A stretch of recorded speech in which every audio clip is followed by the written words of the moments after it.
নির্বাচনী প্রচারের ময়দানে এক অভিনব দৃশ্যের সাক্ষী থাকল আরামবাগ। বিজেপি প্রার্থীকে সামনে পেয়ে বাড়ি থেকে বেরিয়ে এসে সেলফি তুলতে ভিড় জমালেন গৃহবধূ ও যুবতীরা। শনিবার এমনই চিত্র দেখা গেল আরামবাগের তিরোল গ্রাম পঞ্চায়েতের মইগ্রাম এলাকায়। এদিন আরামবাগ বিধানসভা কেন্দ্রের বিজেপি প্রার্থী হেমন্ত বাগ নির্বাচনী প্রচারে ওই এলাকায় পৌঁছাতেই গ্রামবাসীদের মধ্যে উৎসাহের সৃষ্টি হয়। বিশেষ করে গৃহবধূ ও তরুণীদের একাংশ বাড়ি থেকে বেরিয়ে এসে প্রার্থীর সঙ্গে সেলফি তোলেন। মুহূর্তের মধ্যেই সেই দৃশ্য যেন ছোটখাটো ভিড়ে পরিণত হয়।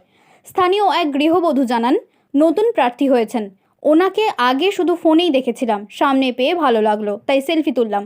ভবিষ্যতে উনি যদি আমাদের এলাকার বিধায়ক হন, সেই স্মৃতিটা থাকবে। একই সুর শোনা যায় অন্যদের মুখেও। কৌতূহল, আগ্রহ এবং নতুন মুখে কাছ থেকে দেখার উচ্ছ্বাসই যেন এই সেলফি তোলার মূল কারণ। অন্যদিকে প্রার্থী হেমন্ত বাগ বলেন, মানুষের মধ্যে বিজেপি প্রার্থীকে নিয়ে একটা আবেগ তৈরি হয়েছে। শুধু আরামবাগ নয়, গোটা পশ্চিমবঙ্গে সাধারণ মানুষের এই সাড়া লক্ষ্য করা যাচ্ছে। এখন জনসমর্থনই প্রমাণ করছে আগামী দিনে পশ্চিমবঙ্গে বিজেপি সরকার প্রতিষ্ঠিত হবে। ও আচ্ছা, মানে সেলফি তুললাম, মানে আমি ভালো লাগলো। আমাদের এখানে এমএলএ যদি হন, জানি না কি হবে, তো জনগণের রায় তো শেষ কথা, তো সেই জন্য জাস্ট সেলফিটা এমনি তুললাম। আপনাদের এখানে তো তৃণমূল প্রার্থীও এখানে? হ্যাঁ হ্যাঁ, অবশ্যই। তিনি এলেন, সেলফি তুলবেন নাকি? দেখা যাক। তিনি যদি আসেন মিতা বাগ, তাহলে সেলফি তুলবেন? হ্যাঁ, উনি তো আমাদের গ্রামেরই, তো সেটা বলতে পারছি না, তো এদিকে যাচ্ছিলেন তো সেই জন্য সেলফি তুললাম। দেখা যাক, জনগণ, সবটাই জনগণের রায়, আমি কিছু বলতে পারবো না। আর এটুকুই, ব্যাস এটুকুই, জনগণের রায়ই শেষ রায়। এটা কোন গ্রাম? এটা মইগ্রাম, তিরোল অঞ্চলের মইগ্রাম। আপনার নাম? আমার নাম চুমকি চক্রবর্তী। আর কি মনে হচ্ছে যে প্রচার তো করছে, আপনারা দেখলেন অনেক মানুষজন যাচ্ছে, কি মনে হচ্ছে? দেখুন, কি মনে হচ্ছে এটা এটা বলা খুব মুশকিল। সেটা বোঝা যাবে ভোটের পরই, সেটা বোঝা যাবে, এখন বোঝা যাবে না। কিছু বলতেও পারছি না, কিছু মন্তব্য করাটাও হয়তো ঠিক হবে না, ব্যাস এটুকুই বলবো। প্রার্থীর সঙ্গে কেমন লাগলো? খুব ভালো। এই কি বলছিলেন প্রার্থী?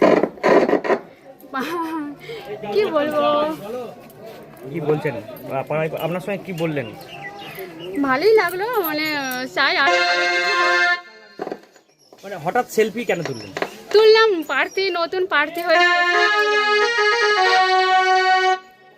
নতুন প্রার্থীর জন্য? হ্যাঁ, তো মানে ফোনে দেখেছি, তো বাড়িতে এখানে এসছে, ওই জন্য সেলফি তুললাম। কি মনে হচ্ছে কি হবে এবারে ভোট? কিছু বলতে পারছি না এখন এই মুহূর্তে। এরকম কি তৃণমূলেরও এলো, তৃণমূলের প্রার্থীর সঙ্গে সেলফি তুলবেন? না, তুলিনি, তবে মানে ফোনে দেখি তো ইচ্ছা ছিল একটা, তো ওই জন্যই তুললাম। না, এরপর যদি তৃণমূলের প্রার্থীও তো প্রচারে আসবে, তখনও কি তুলবেন তার সঙ্গে? না না, সেটা ব্যক্তিগত ব্যাপার, কাছে তুলবো না তুলবো। এই গ্রামটার নাম কি? কি নাম আপনার দিদি? প্রিয়াঙ্কা, প্রিয়াঙ্কা রায়। কি বলবো, ভালো লাগছে, নিজেদের উৎসাহ হচ্ছে, প্রার্থী এসে গ্রামে এসেছে, ভালো লাগছে বলেই তো উৎসাহ হচ্ছে বা আনন্দে ঘুরছি। বা প্রার্থীকেই ভোটটা যেন দেওয়া হয়। আমাদের প্রার্থী খুব সৎসম্মানেই, মানে উনি ব্যক্তি ভালো হিসাবে, ব্যক্তি খুব ভালো, তো ভোটটা উনি তো জিতেই গেছেন অলরেডি। জিতবে বলে তো কোনো কথাই হবে না, জিতে গেছে অলরেডি, জিতে গেছে বলেই তো এত শ্রোতা ওনার সঙ্গে বেরিয়েছে, নাহলে কি বেরোতো?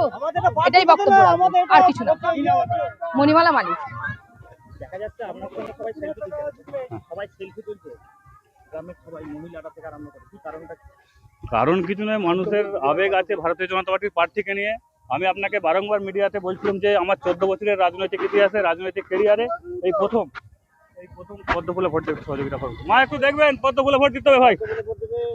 আমার 14 বছরের রাজনৈতিক ইতিহাসে দেখলাম যে প্রথম কোনো ভারতীয় জনতা পার্টির প্রার্থীকে নিয়ে পশ্চিমবঙ্গের মানুষের এত উৎসাহ উদ্দীপনা আছে। সেটা আরামবাগে তো সেম হচ্ছে, আরামবাগেও সেম পরিস্থিতি লক্ষ্য করা যায় যে সমস্ত মা বোনেরা, দাদারা, ভাইরা ভারতীয় জনতা পার্টির প্রার্থীকে নিয়ে একটা ব্যাপক উৎসাহ তাদের মধ্যে ছড়িয়ে পড়ছে। এই উৎসাহই বলে দিচ্ছেন যে আগামী দিনে ভারতীয় জনতা পার্টির সরকার প্রতিষ্ঠা হচ্ছে। শীততাপ নিয়ন্ত্রিত অত্যাধুনিক রেস্টুরেন্ট ময়ূখ রেস্টুরেন্ট। এখানে পাবেন চাইনিজ, পোলাও, বিরিয়ানি, তন্দুরি সহ সমস্ত রকম খাবার। এছাড়াও কাস্টমারদের সুবিধার্থে হোম ডেলিভারির বিশেষ ব্যবস্থা রয়েছে।